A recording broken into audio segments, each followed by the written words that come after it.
24/10/2014 నాడే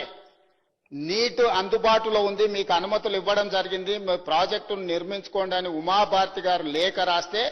వీళ్ళ ఉద్దేశము, వీళ్ళ ఆలోచన, వీళ్ళ తప్పుడు విధానాలు, దోపిడీ చేయాలన్న దురాశ, మళ్ళీ తిరిగి మీరు ఉన్నాయా లేవా ఇంకొకసారి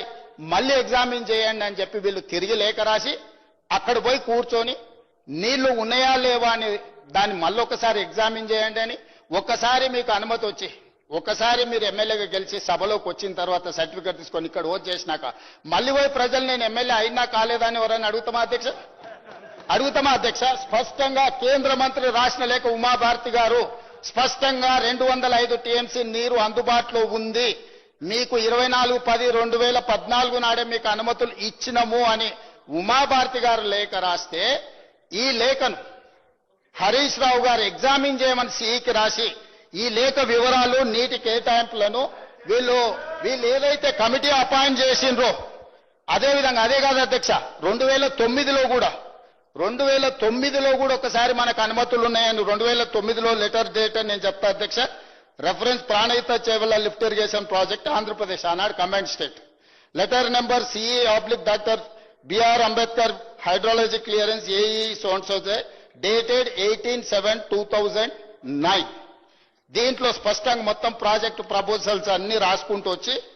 వారు ఏం చెప్పిండ్రు అధ్యక్ష?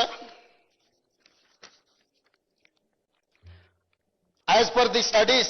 the yield at 75 dependability has been estimated as 273.02 TMC,